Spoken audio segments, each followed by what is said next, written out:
Very common, but a death row inmate is requesting to be executed. This has prompted the Arizona Attorney General's office to request a death warrant from the Supreme Court. And prosecutors now are waiting for the court's decision, but the results of the midterm election could actually impact the process. True Crime Arizona's Brianna Whitney has been looking into this, and Brianna, this story's got a lot of what-ifs that could have major implications. Yeah, Derek, that's right. Right now, the death row inmate requested he die as soon as possible, and the current Attorney General basically said, okay, we'll go ahead and request the death warrant from the Supreme Court and honor your wishes. But the timing here is where everything gets hairy, because as we wait for the Supreme Court to make a decision, there's about to be a whole new regime change in the top official positions that control executions, which could change everything. In an unlikely twist of events, this man, 51-year-old Aaron Gunches, has requested his own execution, claiming he wants to give closure to his victim's family. It is very rare for someone to request to be executed.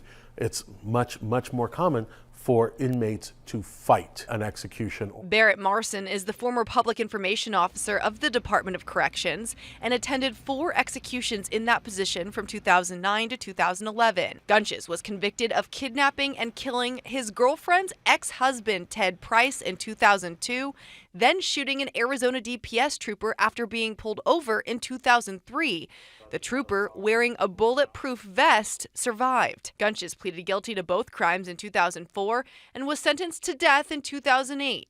After the court found a procedural error, he was resentenced to death in 2013. Plenty of inmates have been on death row longer than him, but this week, Attorney General Mark Brnovich requested the state Supreme Court issue a warrant of execution for Gunches. It's the Attorney General's job to initiate the process of an execution, to seek a death warrant. But the timing of this puts everything in question. We're just weeks away from the end of the year with no decision yet from the state Supreme Court.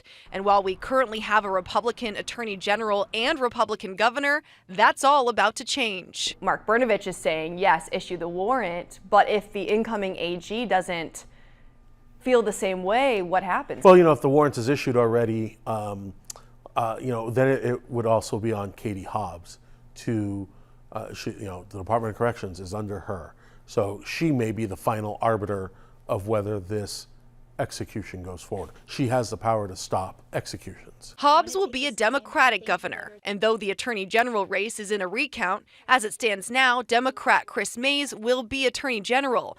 Mays tells Arizona's family the death penalty is the law of Arizona and she will enforce the law, but said, quote, "We need to take some time to assess how the death penalty has worked and make sure that this is done legally and correctly, which is what I plan to do upon taking office." So whether or not the Supreme Court issues this death warrant, we have not heard the final word on this because we do have a change in both the Attorney General and the governor. Now, if the Supreme Court does grant the warrant, the execution day would be set for 35 days after the approval. It's in that time the new governor could intervene if she chose to. Gunches is one of 21 death row inmates who have exhausted all of their appeals. And we should note the state trooper Gunches attempted to murder is still on the force with Arizona DPS. He just chose not to be interviewed today. Guys, I'll send it back to you. Brianna, thank you for that. Republican